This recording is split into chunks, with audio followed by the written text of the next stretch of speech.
The Industrial Revolution had begun in Britain during the mid-18th century, but the American colonies lagged far behind the mother country in part because the abundance of land and scarcity of labor in the New World reduced interest in expensive investments in machines. Nevertheless, with the shift from handmade to machine products, a new era of human experiences began, where increased productivity created a much higher standard of living than had ever been known in the pre-industrial world. The start of the Industrial Revolution is often attributed to Samuel Slater, who opened the first industrial mill in the United States in 1790. The Industrial Revolution, which took place from the 18th through 19th century, was a period during which predominantly agrarian rural societies in Europe and America became industrial and urban. The Industrial Revolution was not a good revolution for the earth. Industrial was releasing huge amounts of carbon dioxide into the atmosphere and waste into the waterways and soil. Pollution by nuclear waste, pesticides, other chemicals were also a result of the Industrial Revolution.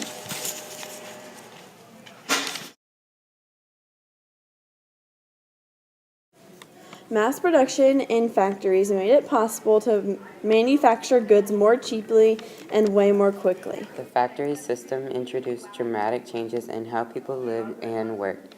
Families moved to cities to find work.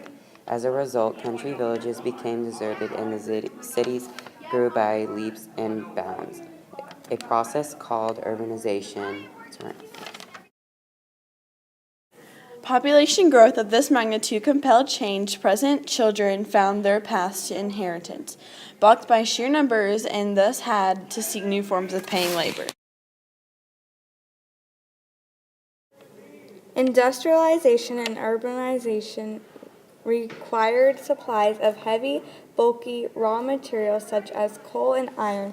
Transport costs were high. If a factory was close to a mine, coal was cheap, but coal quickly became expensive if it had to be moved long distances. The first solution was to use water to transport goods. This led to the widespread construction of canals, with goods transported on barges towed by mules or horses. But just as reliance on water power limited where factories could be built, so canals could not be built everywhere. Transportation was essential to economic development, and the need became more critical with westward expansion. Factories might be considered undemocratic, but there was no doubt that you needed roads to unify the 13 colonies into a nation.